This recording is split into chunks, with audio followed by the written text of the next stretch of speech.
Hi, welcome back to my channel. My name is Laura and today I am doing March Mystery Madness.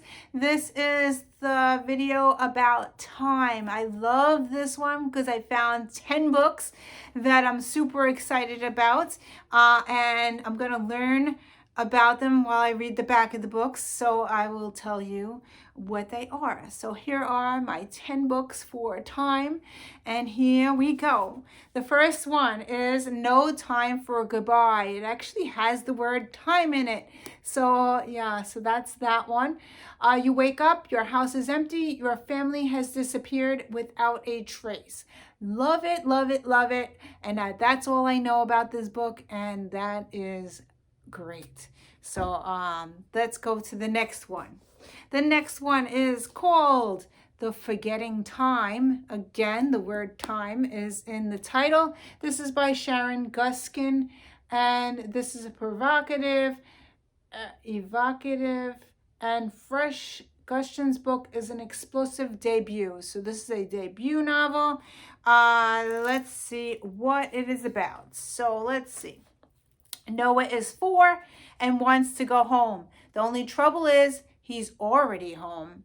Nothing with Noah is easy, as his mother, Janie, knows. He's terrified of water, so getting him to take a bath is a battle. Janie often can't bring herself to fight. He has nightmares so scary that even she is frightened. People say he'll grow out of it, but the opposite seems to be happening. Things are getting worse. When Noah's preschool calls Janie at work one day and says they need her to come in and talk about Noah, not later, now, life as Janie knows it stops. For Jeremy, life as he's known it has already stopped. A deadly diagnosis forces him to acknowledge he may be approaching the end soon. His first thought, I'm not finished yet. Once a shining young star in academia, a professor of psychology, he seemingly threw it all away to chase a mystery. He lost the respect of his peers and he didn't care. He spent his life looking for an explanation. When Janie brings 4-year-old Noah to him, desperate for help, Anderson realizes that Noah might hold the key to his search. The boy may well be his last chance at redemption. So yeah, so that's that one. This seems interesting. That's a possibility to read. Tonight I said goodbye. So I figured tonight was a time word. And this is by Michael Courtagonist. One of the most exciting new novels in crime fiction, it says on the top. So let's see what it says in the back. Investigator and former Marine Wayne is found at home, killed by a single gunshot wound to the head. The gun still lying in his right hand. There is no sign of his wife and 6-year-old daughter. So that seems interesting. Yeah, so the next one is called Deadly Night, and this is by Heather Graham. Now I know she writes ones that are part of a series. I have no idea what number this is, but it says night on it, and that's why I picked it off my shelf. So here we go. Let's read a little bit of the back. It might even tell us what book number it is, so we will see. Okay. Adrian, a private investigator and eldest of the Flynn brothers, is at a haunted house, especially since Kendall, a tarot card reader who has been living in the mansion, is one to tell him the tale of a woman in white. But when he finds a human bone on the grounds and another by the river, Aiden delves into the dark history of the Flynn plantation. So, yeah. So that's that one.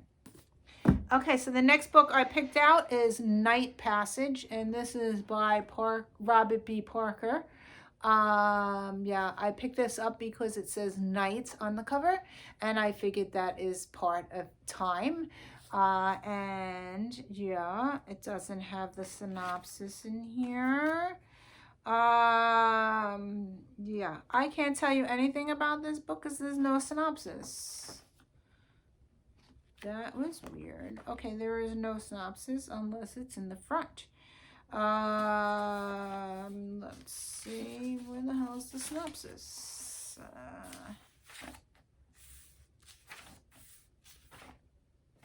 I don't know. There's no synopsis in the front either, so this is just a possibility. The back has a picture of the author.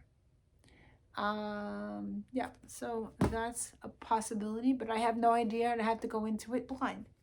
The next one I picked up is The Killing Hour by Lisa Gardner.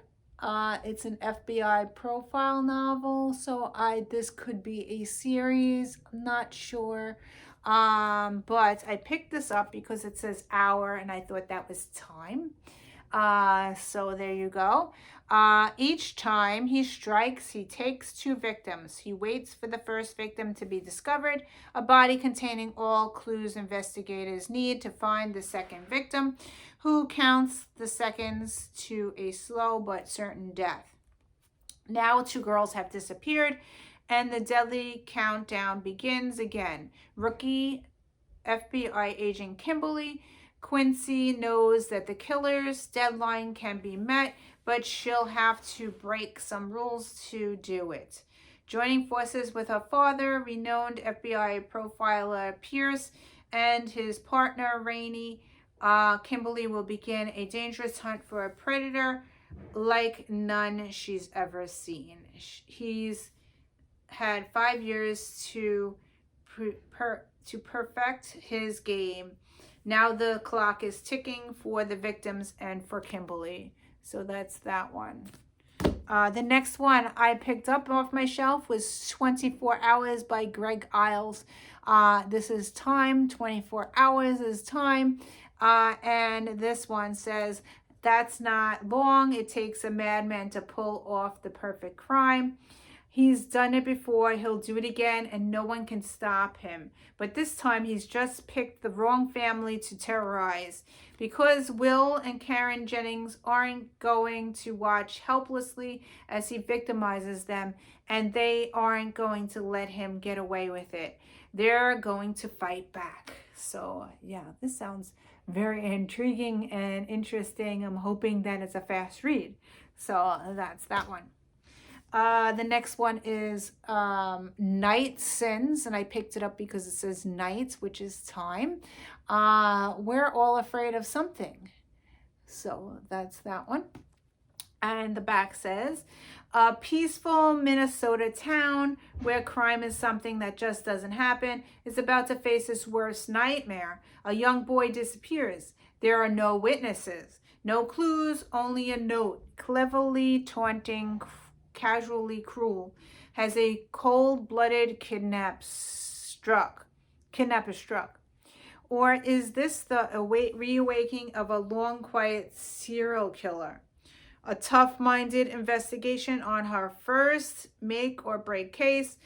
A local cop who fears that big city evils have come to stalk his small town.